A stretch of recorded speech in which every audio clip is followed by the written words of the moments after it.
नमस्कार, KTV news में आपका स्वागत है। मैं हूं स्तुति और आइए एक नजर डालते हैं शहर की प्रमुख सुर्खियों पर। मॉरिशस के प्रधानमंत्री का काशी में हुआ भव्य स्वागत। वहीं दशाश्वमेध घाट पहुंचकर मॉरिशस के प्रधानमंत्री ने अपने ससुर का किया पिंडदान। पीएचडी प्रवेश को लेकर जारी बुलेटिन का विरोध कर रहे बीएचयू छात्रों और सुरक्षा कर्मियों के बीच जमकर हुई धक्का मुक्की।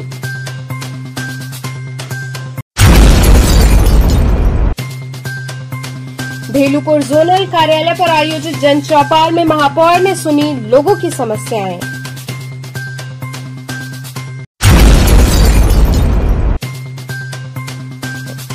और पूर्वांचल महिला व्यापार मंडल द्वारा तीज महोत्सव में महिलाओं ने एक से एक कार्यक्रम किए प्रस्तुत। और अब खबरें विस्तार से। पीएचडी प्रवेश को लेकर जारी बुलेटिन का विरोध कर रहे बीएचयू छात्रों व सुरक्षा कर्मियों के बीच जमकर धक्का मुक्की हुई। काशी हिंदू विश्वविद्यालय स्थित परीक्षा नियंता कार्यालय पर छात्रों और सुरक्षा कर्मियों में जमकर धक्का मुक्की हुई। सैकड़ों की संख्या में छात्र परीक्षा नियंता कार्यालय पहुंचे थे और परीक्षा नियंता चीफ प्रॉक्टर को ज्ञापन देना था। छात्रों का कहना है कि सीयूईटी से पीएचडी प्रवेश को लेकर जब छात्रों ने हस्तक्षेप किया और इसका विरोध किया तो 25 दिन बाद बुलेटिन जारी किया गया। वो बुलेटिन बेहद ही विरोधाभास है और अभ्यर्थी तय ही नहीं कर पा रहे हैं कि वो क्या करें। इस संदर्भ में आज छात्र परीक्षा नियंता कार्यालय पर ज्ञापन और धरना देने आए थे। इस बीच बीएचयू प्रशासन की ओर से महिला सुरक्षा गार्ड्स को लगाया गया। चूंकि हमारे साथ धरने में एक भी छात्रा नहीं है, हम छात्रों के साथ धक्का मुक्की की गई है। उन्होंने कहा कि बीएचयू प्रशासन की मंशा साफ है कि वो छात्रों के ऊपर मुकदमा कराना चाहती है। आपको बता दें कि घंटों विरोध धक्का मुक्की के बाद परीक्षा नियंता नीचे पहुंचे और छात्रों से बात की, परंतु कोई भी निष्कर्ष नहीं निकल सका। छात्र अभी भी धरना प्रदर्शन कर रहे हैं। वहीं सुरक्षा की दृष्टि से सुरक्षाकर्मी लगा दिए गए हैं।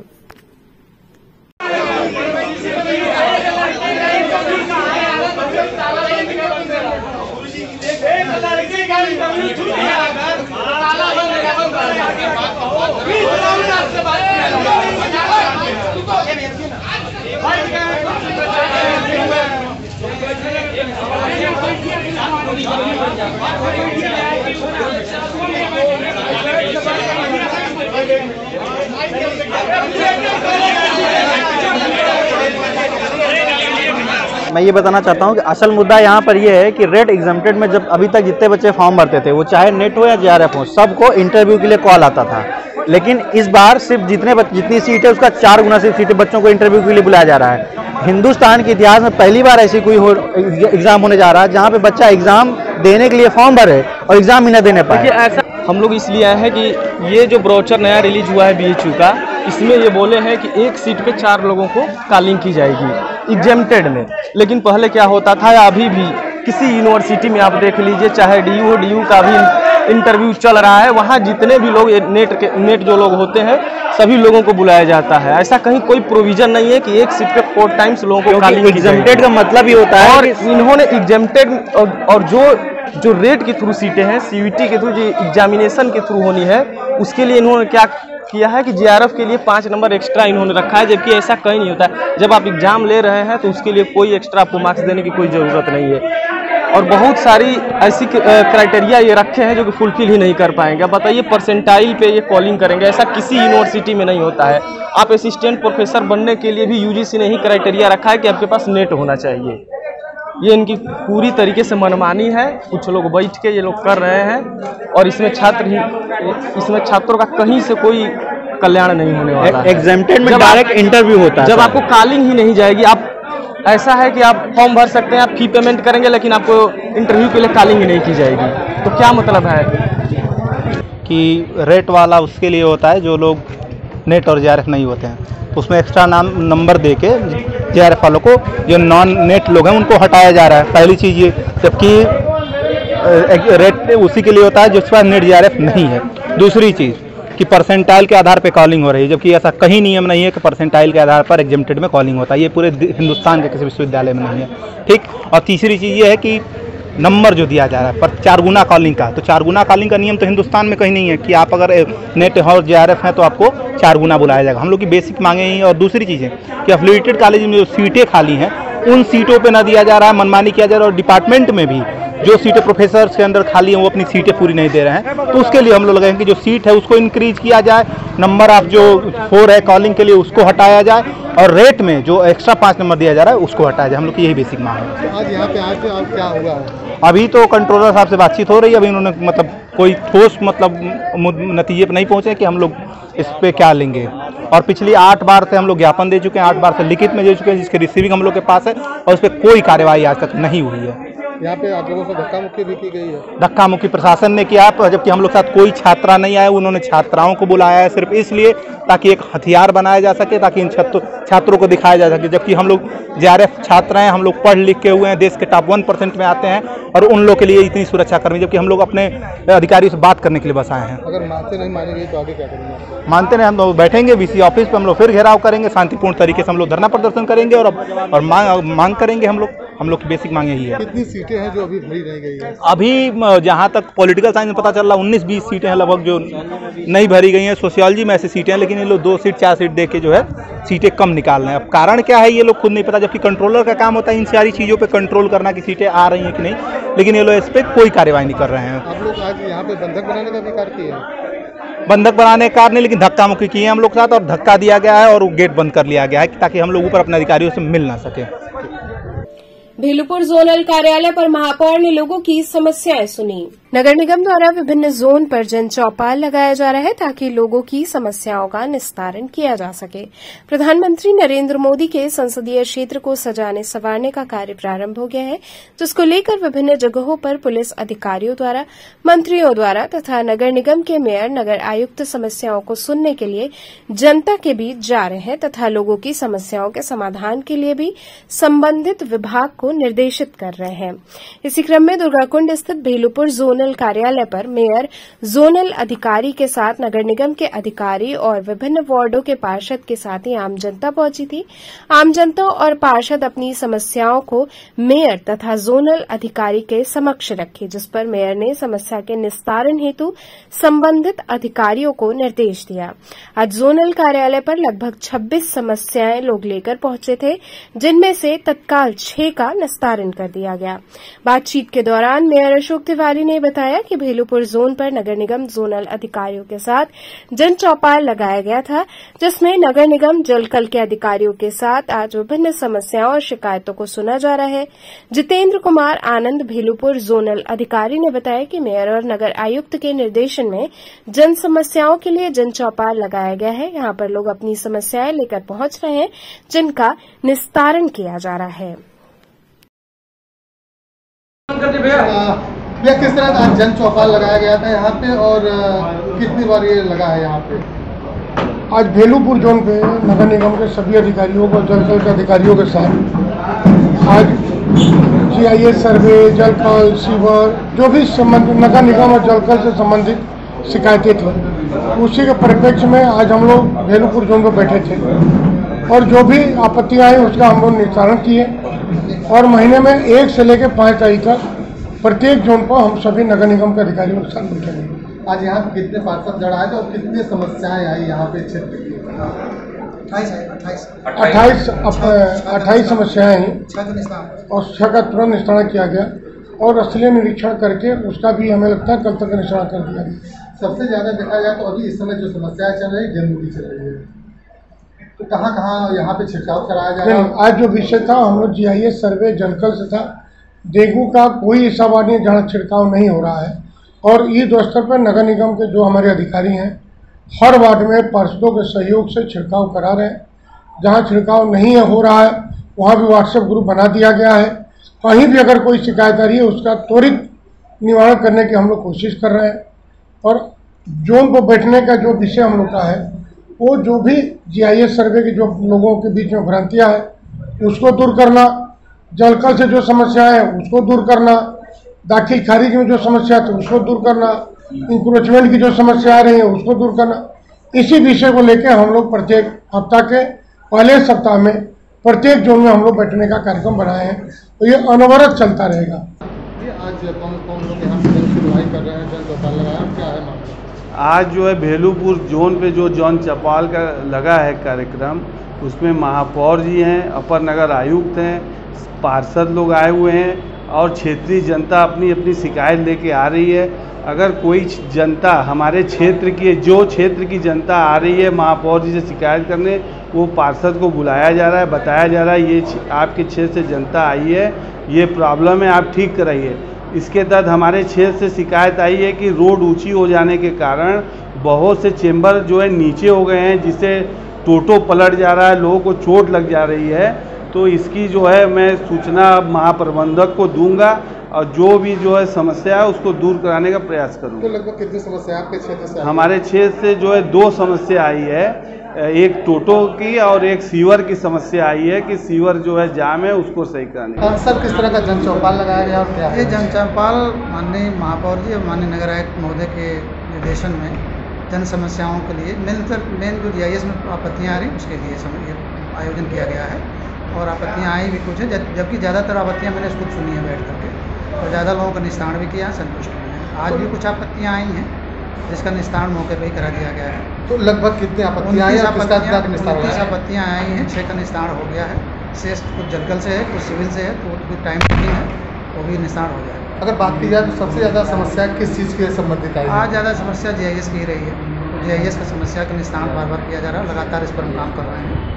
कोई असंतुष्ट नहीं होगा, जो उचित होगा वही किया जाएगा। सर, अगर बात किया जाए, अभी नया वार्ड बना है सुसवाई नासिरपुर वार्ड, इसमें समस्या सबसे ज़्यादा नाली की है, क्योंकि नाली का पानी का निकासी कहीं के साधन। देखिए, वहाँ मैंने सुसवाई में कम से कम 20 बार का मेरा दौरा है।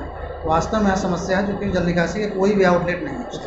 तो इसके लिए माननीय पार्षद जी हैं, माननीय बोर्ड है, उसमें तो दिशा निर्देश होगा, उसके अंतर्गत भगवानपुर वार्ड और जो है नासिरपुर वार्ड में डेंगू बहुत तेजी से, और उसके साथ सिर मैं इसके लिए नगर आयुक्त साहब का निर्देश है, क्योंकि उसमें फागिंग और दवाओं का छिड़काव कराया जाएगा और मैं खुद उसका निरीक्षण करूँगा, जैसा भी होगा जन प्रभावित। चौड़ीकरण के नाम पर उत्पीड़न का आरोप लगाते हुए कलेक्टर फार्म के किनारे रहने वाले लोग जिला मुख्यालय पहुंचे। कलेक्ट्री फार्म के रोड किनारे रहने वाले दर्जनों लोग जिला मुख्यालय पहुंचे। लोगों का कहना है कि कई वर्षों से हम लोग यहां रहकर मूर्ति बनाकर अपना जीविकोपार्जन करते हैं, लेकिन प्रशासन के लोगों के द्वारा सड़क चौड़ीकरण के नाम पर हम लोगों का उत्पीड़न किया जा रहा है। कितने वर्षों से हम लोग यहां पर रह रहे हैं, एकाएक हम लोगों को जिला प्रशासन के द्वारा हटाया जा रहा है। हम लोगों के सामने रहने और जीविका चलाने की समस्या आ गई है। हम लोग सरकार से मांग करते हैं कि हम लोगों को कहीं स्थायी जगह दे दें, ताकि हम लोग अपने परिवार का पालन पोषण कर सकें। हमारे साथ आवाज लगाओ, जय हिंद। ये नेताजी सुभाष चंद्र बोस की सेना थी, उसमें भी ब्रिगेड था कैप्टन लक्ष्मी सहगल, वो भी। हम चांदपुर कलेक्ट्री फार्म से आए। अब रोड चौड़ा हो रहा है, सरकार अपनी जमीन खाली कर रहा है, छोटे छोटे बच्चे हैं, हम लोग कहाँ जाएं, तो इसलिए पानी पूरी मांगने आए हैं। हम लोग हेलो, क्यों खाली करा रहा है? सरकार ये खाली कर रहा है कि सड़क बन रहा है, आप लोग चले जाओ। ना कोई हम लोग को प्रधान मदद करता है। क्या किया था आप लोग ने, या नहीं हटा दिया जा रहा? हम लोग को नोटिस दिए थे यहाँ से हट जाओ, और ये 15 तारीख को हटा रहे। एक 15 कह रहे तुम लोग अपना चले जाइए चाहे जहाँ। तो इस कम से नहीं तो 70 मड़ई होगी झुपड़ी पट्टी हमारी। आज किसके पास आए? आज कहाँ आए? मतलब गए थे हम डीएम साहब के लगे, मतलब तो मैडम जी बोली है कि हाँ आपका काम हो जाएगा, हम बता देंगे। अंतर्राष्ट्रीय हिंदू परिषद एवं राष्ट्रीय बजरंग दल द्वारा काशी प्रांत की बैठक की गई। पराड़कर स्मृति भवन के गर्दे सभागार में अंतर्राष्ट्रीय हिंदू परिषद एवं राष्ट्रीय बजरंग दल द्वारा काशी प्रांत की बैठक की गई, जिसके मुख्य अतिथि बजरंग दल के राष्ट्रीय महामंत्री रामजी तिवारी ने कार्यकर्ताओं को संबोधित किया। राष्ट्रीय बजरंग दल के राष्ट्रीय महामंत्री रामजी तिवारी ने कहा कि अंतर्राष्ट्रीय हिंदू परिषद संपूर्ण देश के 38 प्रांतों में 400 से अधिक जिलों में 5000 से अधिक समितियों के माध्यम से हिंदू समृद्धि, सुरक्षा, सम्मान को बढ़ाने के लिए अपनी युवा इकाई राष्ट्रीय बजरंग दल के नेतृत्व में वीर हिंदू विजेता हिंदू भर्ती अभियान प्रारंभ करने जा रहा है, जिसके माध्यम से 10 लाख हिंदू युवाओं को राष्ट्रीय बजरंग दल से जोड़कर हिंदू ही आगे अभियान को और अधिक मजबूती के साथ संपूर्ण देश में स्थापित करने का अभियान प्रारंभ किया जा रहा है। इसी क्रम में उत्तर प्रदेश के 6 प्रांतों में भी ये अभियान प्रारंभ किया गया है।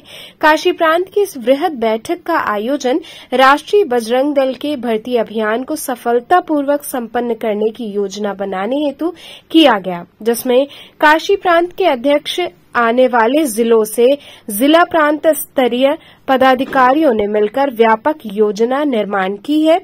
कार्यक्रम में अंतर्राष्ट्रीय हिंदू परिषद काशी प्रांत के महामंत्री तरुणा शुक्ला, राष्ट्रीय बजरंग दल काशी प्रांत के अध्यक्ष नरेंद्र शास्त्री, मंत्री सुधीर शुक्ला, प्रांत संगठन महामंत्री संजय दुबे सहित अन्य लोग उपस्थित रहे। आज किस तरह का ये आप लोगों का बैठक प्रांतीय चल रहा है? अंतर्राष्ट्रीय हिंदू परिषद अपनी युवा इकाई राष्ट्रीय बजरंग दल के माध्यम से देश में वीर हिंदू विजेता हिंदू अभियान संचालित कर रहा है। देश भर में 20 लाख युवाओं को राष्ट्रीय बजरंग दल के माध्यम से जोड़कर हिंदू समृद्धि, हिंदू सुरक्षा और हिंदू सम्मान को बढ़ाने वाली देशव्यापी हिंदू ही आगे अभियान में और गति प्रदान करना चाहता है। देश भर में इस प्रकार की बैठकें चल रही हैं। देश भर के सभी 35 प्रांतों में इस प्रकार के आयोजन प्रारंभ किए गए हैं। सभी केंद्रीय अधिकारियों का वहां जाना हुआ है। मेरा भी आज काशी की इस पावन भूमि पर आना हुआ है और यहाँ पर हमने काशी प्रांत के अंतर्गत जो 20,000 युवाओं को राष्ट्रीय बजरंग दल में जोड़कर वीर हिंदू विजेता हिंदू भर्ती अभियान संचालित करने का आज योजना बनाने का काम किया। तो इस बैठक का उद्देश्य क्या है, क्या संदेश दे रहे हैं इसके माध्यम? संदेश केवल इतना है कि आज देश में हिंदू खतरे में है और भारत हिंदुओं की पुण्य भूमि है, भारत हिंदुओं की मातृभूमि है और भारत ही हिंदुओं की एकमात्र भूमि है। और भारत में अगर हिंदू असुरक्षित होगा तो उसको दुनिया में कहीं स्थान नहीं मिलेगा। हिंदुओं पर हो रहे अत्याचार और हमले को देखते हुए हम देश भर में हिंदुत्व शक्ति के जागरण का काम कर रहे हैं। काशी महानगर और काशी प्रांत के भी सभी जिलों में युवाओं को राष्ट्रीय बजरंग दल से जोड़कर जो हिंदू खतरे में है, गांव-गांव में हिंदू विजय अभियान चलाकर उनको ये आश्वासन देना है कि चिंता मत करिए, राष्ट्रीय बजरंग दल और अंतर्राष्ट्रीय हिंदू परिषद आपके लिए सदा खड़ा है। अभी तक इस अभियान में कितने लोग? यहाँ रुकेंगे एक छोटे से ब्रेक के लिए। आप बने रहिए KTV के साथ।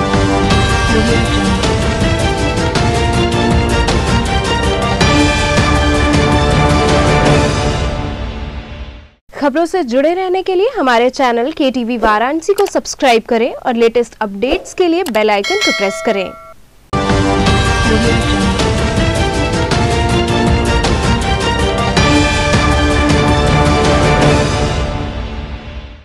ब्रेक के बाद आपका स्वागत है। मॉरिशस के प्रधानमंत्री का काशी में भव्य स्वागत हुआ। वहीं दशाश्वमेध घाट पहुंचकर मॉरिशस के प्रधानमंत्री ने अपने ससुर का पिंडदान किया। मॉरिशस के प्रधानमंत्री का काशी की धरती पर आगमन हुआ। मॉरिशस के प्रधानमंत्री ने गीलेट बाजार चौराहे पर हाथ हिलाकर स्कूली बच्चों का अभिवादन स्वीकार किया। इस दौरान प्रधानमंत्री के आगमन को लेकर शिवपुर गीलेट बाजार चौराहे पर बच्चों द्वारा रंगारंग सांस्कृतिक कार्यक्रमों की प्रस्तुति करते हुए मॉरिशस के प्रधानमंत्री का स्वागत किया गया।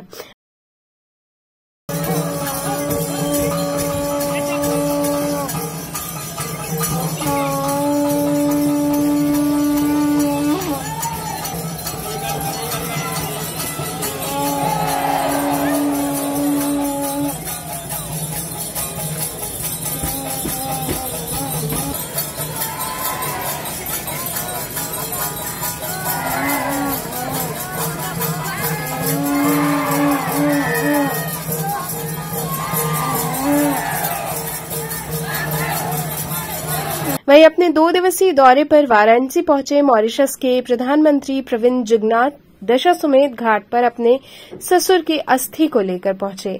दशाश्वमेध घाट पर मॉरिशस के पीएम ने वैदिक विधि विधान से पिंडदान कर मणिकर्णिका घाट पर अस्थियों का विसर्जन किया। कड़ी सुरक्षा व्यवस्था के बीच मॉरिशस के पीएम दशाश्वमेध घाट पर पहुंचे, जहां 3 ब्राह्मणों ने वैदिक मंत्रोच्चार के साथ पिंडदान करवाया। आरती विसर्जन के पश्चात मॉरिशस के प्रधानमंत्री बाबा श्री काशी विश्वनाथ मंदिर में दर्शन पूजन करने के लिए गए। वहीं बाबा श्री काशी विश्वनाथ मंदिर से नदेसर स्थित होटल ताज पैलेस में रात्रि विश्राम करेंगे। मंगलवार को मॉरिशस के प्रधानमंत्री वाराणसी के लाल बहादुर शास्त्री अंतर्राष्ट्रीय एयरपोर्ट से दिल्ली के लिए रवाना होंगे।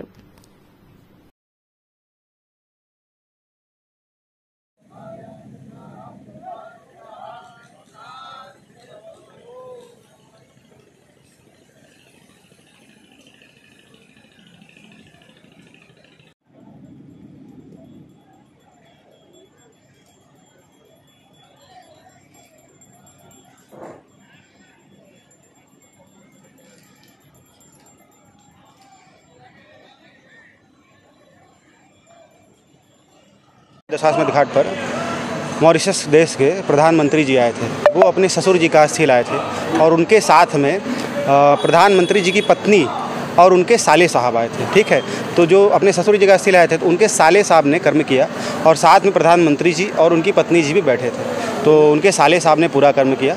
ठीक है, और कर्म करने के बाद यहाँ दशाश्वमेध घाट पे हम लोगों ने पिंडदान कराया। उसके बाद नौका में बैठकर मणिकर्णिका घाट पर गए, वहाँ पर उनका अस्थि विसर्जन हुआ।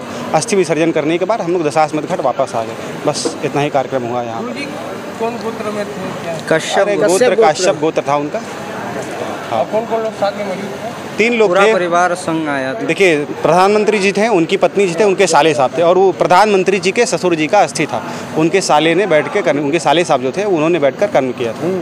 आप लोग कितने लोग थे? हम लोग 3 लोग थे पूजा पाठ कराने के लिए। पूर्वांचल महिला व्यापार मंडल द्वारा तीज महोत्सव आयोजित हुआ। पारंपरिक परिधानों में मौजूद महिलाओं ने एक से बढ़कर एक कार्यक्रम प्रस्तुत किए। पूर्वांचल महिला व्यापार मंडल के तत्वावधान में पिपलानी कटरा स्थित सरोजा पैलेस में तीज महोत्सव का आयोजन किया गया। कार्यक्रम में शालिनी यादव मुख्य अतिथि के रूप में उपस्थित रहीं। इस दौरान उपस्थित अतिथियों का स्वागत उनका माल्यार्पण कर व उन्हें अंग वस्त्र प्रदान कर किया गया।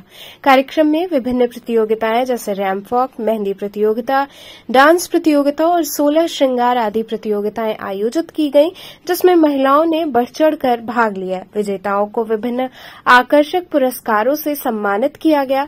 कार्यक्रम का संचालन नेहा देसाई द्वारा हुआ। इस दौरान महिलाओं ने खूब मौज मस्ती की और तीज पर्व की एक दूसरे को बधाई दी। साथ ही तीज के पारंपरिक उत्सव के विषय में महिलाओं ने अपने विचार रखे।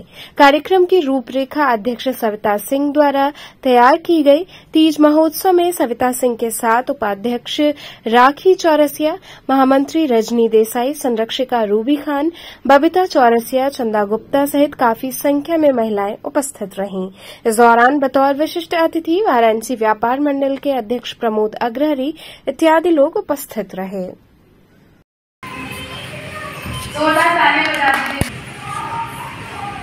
इधर देखिए किया जाए और आप सभी से मेरा अनुरोध है कि जोरदार तालियां बजा करके इनका ताली में तनुसी को हो रही है। हम 10 लोग 10,000 के बराबर हैं, तो 10,000 तालियों की आवाज सामने देखो सब लोग सामने।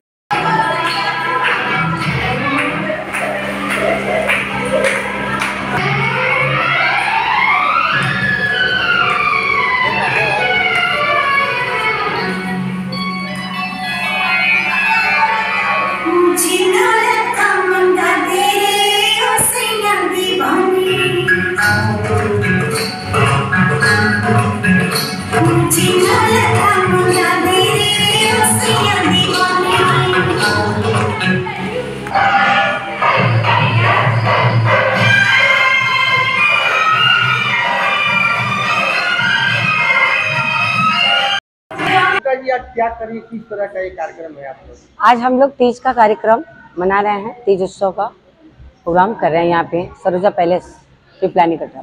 क्या क्या इसमें कर रही है, क्या मैसेज दे रही है इसके माध्यम से? सबसे पहले तो मैसेज महिलाओं के लिए मैं ये देना चाहती हूँ कि तीज का एक पर्व बहुत बड़ा पर्व है, जिसमें कि महिलाएं अपने पति के लंबी आयु के लिए व्रत रखती हैं। तो आज सारी महिलाओं को मैं तीज की बधाई देती हूँ और ढेरों शुभकामनाएं देती हूँ। क्या क्या की यही अवसर पे कार्यक्रम तो अभी चलता ही है, कार्यक्रम अभी चल रहा है। जैसा कि अभी हमारी मुख्य अतिथि आई थी श्रीमती शालिनी यादव जी, तो उनकी मौजूदगी में हम लोग महामंत्री हमारी अभी चली गई थी, तो उनकी जगह पे नई महामंत्री का घोषणा किया गया है रजनी देसाई जी को। और यहाँ पे प्रोग्राम चल रहा है। अभी मिसेस क्यून, तीज क्यून जिसको चुना गया है वो है हमारी आज की प्रियंका सिंह जी। एक बार आ जाए, मैं यहाँ स्टेज के पास खड़ी हो जाए और बाकी हम लोग प्रोग्राम करते रहेंगे महिलाओं का। डांस वगैरह सारा मतलब तीज का कार्यक्रम हुआ। हाँ, तीज का प्रोग्राम है जिसमें गणेश वंदना हमारी प्रतिमा पात्रा जी की है और सारी महिलाएं ने डांस करी। अभी क्या है, आज क्या कर रही है? आज तीज का पर्व मनाया गया है, तो उसमें हम लोगों ने एक तीज क्वीन भी चुनी गई है और डांस का परफॉर्मेंस भी होने वाला है और यह मेहंदी का भी कंपटीशन है जिसको हम लोग देखते हुए मेहंदी का भी कंपटीशन जारी रखेंगे। इस पर्व पर इस तरह का कार्यक्रम कर रही है तो क्या संदेश देने का काम कर रही है? ये बहुत बड़ा पर्व है, सभी लोगों को हंसी खुशी मनाना चाहिए जिस तरह से हम लोग कर रहे हैं और ये जगह जगह पे भी होता है, तो हम लोगों को बहुत अच्छा लगता है ये चीज़ करके कि तीज का पर्व मना करके। ये है कि मैं के महत्व पर्व पे मैं 11 साड़ी वितरण करूंगी। सविता जी अपनी पूर्वांचल व्यापार मंडल की अध्यक्ष जी को, वो अब इस अवसर पर जब कार्यालय में जो हमारी मतलब जिन और जरूरतमंद औरतों को वो अपने तरीके से देंगी। बीएचयू केंद्रीय विद्यालय में एक भारत श्रेष्ठ भारत एवं कला उत्सव का आयोजन हुआ।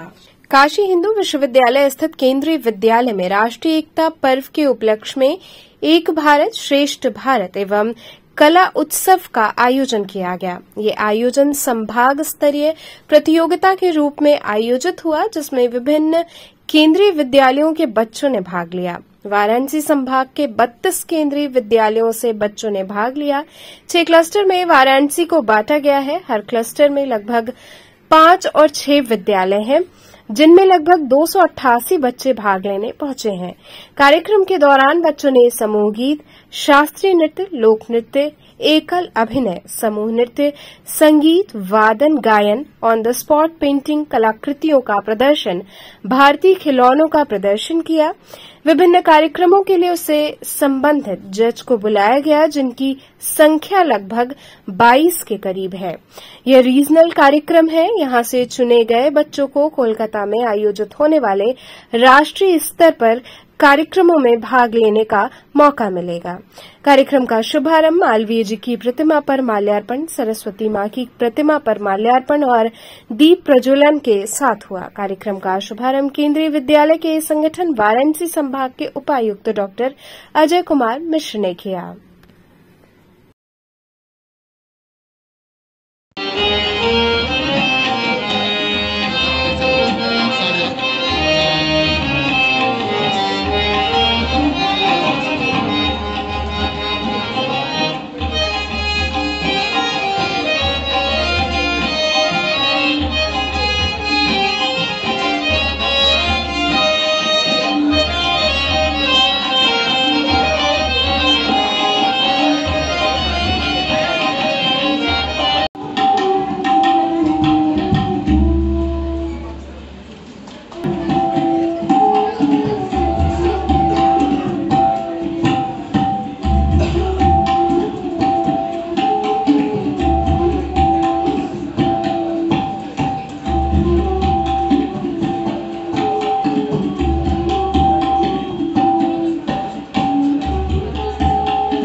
किस तरह का ये आयोजन हो रहा है? राष्ट्रीय एकता पर्व का आयोजन केंद्रीय विद्यालय वाराणसी संभाग के कुल 6 क्लस्टर के जो बच्चे हैं वो आज यहाँ भाग ले रहे हैं कला उत्सव राष्ट्रीय एकता पर्व में, जिसमें लगभग इस रीजन से 300 प्रतिभागी अलग अलग विधाओं में संगीत, नाट्य और साथ ही साथ कला वर्ग में अलग अलग जो विधाएं हैं उसमें भाग ले रहे हैं। और ये यहाँ से चयनित होने के बाद ये बच्चे राष्ट्रीय स्तर पर जो कार्यक्रम होगा उसमें भाग लेंगे और वाराणसी संभाग का प्रतिनिधित्व करेंगे। कितने बच्चों ने इसमें पार्टिसिपेट किया है और कितने बच्चों का चयन होगा यहाँ से? लगभग यहाँ 300 बच्चे इस प्रतियोगिता में भाग ले रहे हैं और यहाँ से चयनित होने के बाद राष्ट्रीय स्तर पर कलकत्ता संभाग में ये कार्यक्रम आयोजित होगा। वहाँ पर ये बच्चे भाग लेंगे और अपने कला का प्रदर्शन करेंगे और हो सकता है कि इसमें हमारे वाराणसी संभाग के जो बच्चे हैं राष्ट्रीय स्तर पर चयनित हों और इस संभाग का नाम जरूर पूरे हिंदुस्तान में रोशन करेंगे। बच्चों के अडॉप्शन के लिए सरकार ने नेक पहल की है। कारा पोर्टल पर इच्छुक व्यक्ति रजिस्ट्रेशन कर सकते। बच्चों के अडॉप्शन के संदर्भ में भारत सरकार ने एक नेक पहल की है। यदि कोई व्यक्ति बाल गृह सुधार केंद्रों से बच्चे अडॉप्ट करना चाहता है तो भारत सरकार के पोर्टल पर आवेदन कर सकता है। इस प्रक्रिया के बारे में जिला प्रोबेशन अधिकारी सुधाकर शरण पांडे ने विस्तार पूर्वक जानकारी दी। उन्होंने बताया कि भारत वर्ष में बच्चों के अडॉप्शन के लिए भारत सरकार ने एक पोर्टल बनाया है जो कारा के नाम से है। इस पोर्टल पर जाकर व्यक्ति जो अडॉप्शन के लिए इच्छुक है वो अपना रजिस्ट्रेशन कर सकते हैं। भारत सरकार ने इसे कारा के रूप में और स्टेट में ये सारा के रूप में कार्य करता है। यदि गूगल पर आप CARA यानी कारा लिखेंगे तो पोर्टल का लिंक मिल जाएगा, वहां जाकर रजिस्ट्रेशन कर सकते हैं। रजिस्ट्रेशन में पूरा विवरण देना होगा, आधार कार्ड, पता, हेल्थ रिपोर्ट, नौकरी इत्यादि की जानकारी पूर्ण रूप से देनी होगी। रजिस्ट्रेशन के बाद गृह जनपद में गृह अध्ययन रिपोर्ट तैयार होती है। जो भी टीम होती है वो होम विजिट करती है। अडॉप्शन के लिए बच्चे, माता पिता और यदि कोई सिंगल पेरेंट है तो उनकी उम्र निर्धारित की गई है।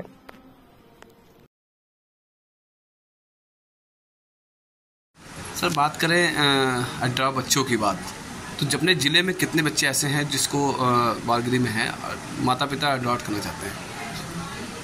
यहाँ वाराणसी में सभी बाल गृहों में मिलाकर के 500 के आसपास बच्चे हैं, आवासिक हैं, जिसमें से 108 बच्चे कारा की वेबसाइट पर एडॉप्शन के लिए लीगल फ्री जो है किए गए हैं CWC के द्वारा और वो पोर्टल पर रजिस्टर है। कैसे एडवांस होगा बच्चे लोग जो भी पेरेंट्स लेना चाहते हैं, कैसे लोग जाएं? बहुत लोगों को अभी भी पता चल रहा है कि 3 करोड़ जो पेरेंट्स हैं जो माँ नहीं बन पाते हैं और जो लेने के लिए दिक्कतें हो रही हैं, जो कि 86,000 करोड़ की बात करा जाए बच्चे हैं। देखिए, भारतवर्ष में बच्चों के एडॉप्शन के लिए भारत सरकार ने एक पोर्टल बनाया है जिसे कारा के नाम से हम जानते हैं। कारा मतलब CARA, central adoption resource authority. इस पोर्टल पर जा करके भी कोई भी व्यक्ति जो एडॉप्शन के लिए किसी बच्चे को लेना चाहता है वो अपना रजिस्ट्रेशन करा सकता है। भारत सरकार इसे कारा के रूप में और स्टेट में इसे सारा के रूप में, स्टेट एडॉप्शन रिसोर्स अथॉरिटी है और सारा इसे यहाँ पे देखती है। आप गूगल पे भी अगर CARA लिखेंगे तो पोर्टल जो है का लिंक मिल जाएगा और वहाँ जा करके आप रजिस्ट्रेशन जो भी अपने जिनके संतान नहीं है या कुछ लोगों के संतान होते भी हैं लेकिन वो किसी कारण से किसी बालक को दत्तक ग्रहण में लेना चाहते हैं तो वो रजिस्ट्रेशन करा सकते हैं। वो रजिस्ट्रेशन करेंगे तो उन्हें अपना पूरा विवरण देना होता है, जैसे वो अपना आधार कार्ड, जहाँ पे रहते हैं वो पता, जो काम कर रहे हैं, नौकरी कर रहे हैं, या उनका जो स्वास्थ्य की जो है कि उनका जो हेल्थ रिपोर्ट है, ये सारा अपना विवरण पूर्ण रूप से उन्हें अपना स्कैन करके अपलोड करना होता है। बाद में जब वो अपलोड कर देते हैं, रजिस्ट्रेशन हो जाता है, तो फिर उनका जो है होम डिस्ट्रिक्ट जो भी हो वहाँ पर उनका गृह अध्ययन रिपोर्ट होता है। वहाँ की जो DCPU होती है उनके घर जाती है, घर जा कर के जो भी अपना वो रिपोर्ट दाखिल किए रहते हैं। साथ ही एडॉप्शन के लिए उम्र निर्धारित है कि अगर कितने उम्र के बच्चे को अडॉप्ट करना चाहते हैं तो उसमें उनकी उम्र क्या है, अगर वो कपल हैं तो उनकी उम्र क्या होनी चाहिए, अगर वो सिंगल हैं तो उनकी उम्र क्या होनी चाहिए, अगर महिला है तो वो किस प्रकार के बच्चे को अडॉप्ट कर सकती हैं। जैसे अगर कोई महिला है तो वो किसी भी जेंडर को, जैसे मेल फीमेल चाइल्ड को ले सकती है। और अगर कोई सिंगल पेरेंट बनना चाहते हैं, जैसे कोई केवल पुरुष हैं तो वो केवल फीमेल को चाइल्ड को ले सकते हैं। तो ये सब विजिट होता है और ये गृह अध्ययन रिपोर्ट DCPO अपलोड करती है। उसके बाद प्रोसेस आगे बढ़ता है। इसकी एक पूरी पोर्टल पर प्रक्रिया दी हुई है। वो अपना डिस्ट्रिक्ट चूज करते हैं, फिर डिस्ट्रिक्ट उस होम को चूज़ करते हैं जहाँ से बच्चे को अडॉप्ट करना चाहते हैं। तो वो पेरेंट जो बच्चे को अडॉप्ट करना चाहते हैं उस होम में जा करके विजिट कर सकते हैं। जो बच्चे कारा पर अपडेट हैं उसमें से जिनका रेफरल नहीं हुआ है, जो केयरिंग में अभी नहीं गए हैं, उनको वो देख सकते हैं। उनके हेल्थ रिपोर्ट को, उनके पर्सनल फाइल को वो देख सकते हैं, समझ सकते हैं, उस बच्चे के बारे में जानकारी प्राप्त कर सकते हैं। फिर वो चूज़ करते हैं। फिर उसकी प्रोसेस है उन्हें एडॉप्शन में देने की। पहले डिस्ट्रिक्ट में डिस्ट्रिक्ट जज साहब की तरफ से जो है वहाँ पे केस फाइल होता था, फिर ऑर्डर होते थे।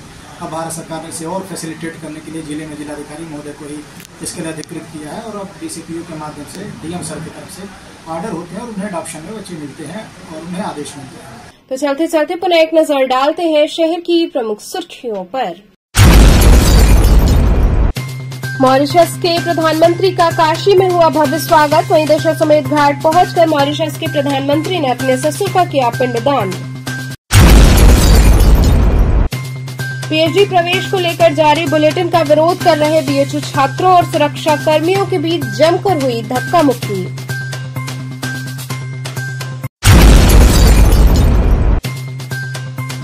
भेलूपुर जोनल कार्यालय पर आयोजित जन चौपाल में महापौर ने सुनी लोगों की समस्याएं।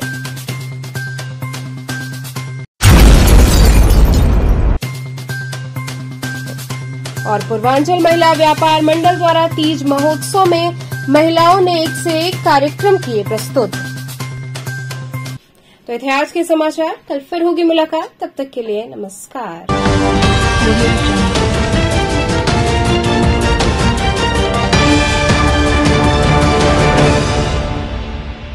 खबरों से जुड़े रहने के लिए हमारे चैनल KTV वाराणसी को सब्सक्राइब करें और लेटेस्ट अपडेट्स के लिए बेल आइकन को प्रेस करें।